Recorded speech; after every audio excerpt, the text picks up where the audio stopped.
Hello, I'm Chris Burns. Welcome to the network. Questions and reactions with newsmakers. The headlines. Tout de suite. As teams battle for the World Cup, officials are cracking down on the financial dark side, on match fixing, and on rich owners who spend their way to victory. European authorities say they've already detected some 200 fixed matches by mid-season this year, and they're going to watch the World Cup very closely. Meanwhile, UEFA has so-called financial fair play rules, fining big clubs to stop so-called financial doping as owners pump in tens of millions to cover losses.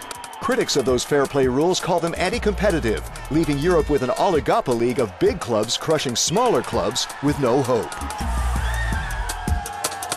Connected to the network, in this edition here in the European Parliament in Brussels, Marc Tarabella, member of the group The Progressive Alliance of Socialists and Democrats in the European Parliament, Jean-Louis Dupont, a lawyer critical of the financial fair play rules, and Georges Groen, a former Belgian player who's played in 3 World Cups and now a Champions League commentator.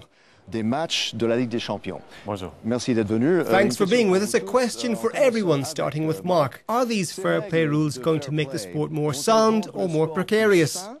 Ou plus précaire?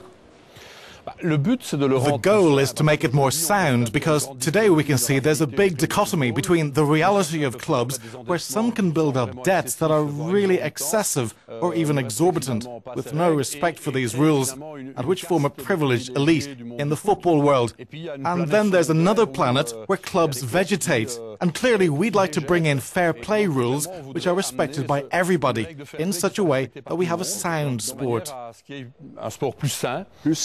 More so. Jean-Louis, I think you don't agree. Not at all. Fair play is a beautiful phrase, and everyone's in favour of good governance. But in reality, the current rules put in place by UEFA are only going to widen the gap between the European elite, composed of a few clubs, and the rest. We're going to witness the creation of an NBA-type situation in all but name. Georges, what do you think as a former player? No, I think it's all part of a principle to make football more sound. But like all rules, they can be circumvented, and I think that the great powers of football will find ways of getting around the rules. But the goal, obviously, is to make things more sound. Okay, there's also the question of competitiveness. How can we reconcile competitiveness with fair play? Marc? Marc. Sure. Football is a business. A club is a business that's got to make money. Like all big business. But the first goal is to promote the sport and its ethics among young people, the values that the sport can bring. And today, big money makes the rules. That's what we want to start addressing. Jean-Louis, big money makes the rules. Big money makes the rules. That's certainly not going to resolve things. You talk about competitiveness. I suppose you want to talk about competition. The current rules are purely and simply a ban on investing, which is going to set in stone the existing structure to the benefit of a few clubs, and furthermore, no new player in the market will be able to take their place in the sun. We're talking about a so-called oligopoly. Georges, do you think things will develop in that way under the current financial fair play rules? As a former player, I played for Sporting Anderlecht, and we took part in the finals of the European Cup, and I believe, unfortunately, that the small nations are suffering because of a monopoly by the big clubs. And unfortunately, I don't think we're going to see another small team from a small country in a Champions League final again. But Jean-Louis, aren't these fair play rules going to counteract the inflation of players' salaries?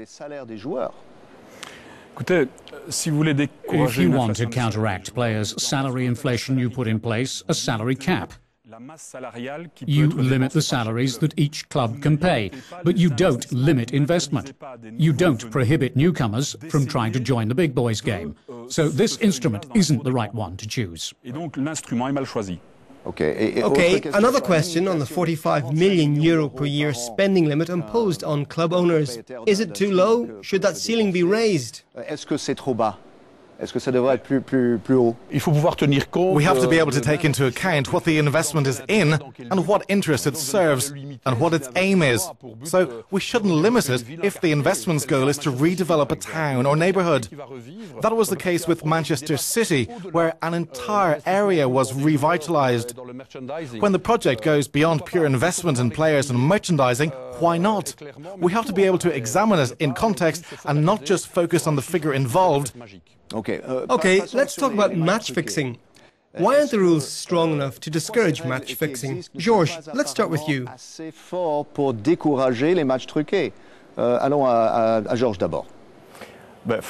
During the World Cup in the United States, I had the experience of a second-round match against Germany where clearly we were robbed by a referee who was biased to Germany. Unfortunately, I think we've always had this kind of problem and we're still seeing it. There's always this kind of protection, in inverted commas, of the big teams in football. Cette protection, quelque part, entre guillemets, des grandes sociétés de football. So it's impossible to eliminate. What's your view, Jean-Louis? One of the keys is to regulate the kind of betting offered by online bookmakers.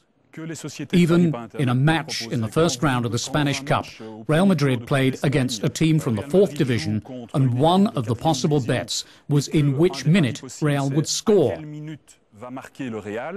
It was an open door to a fix because Real were facing a team that hadn't been paid for several months.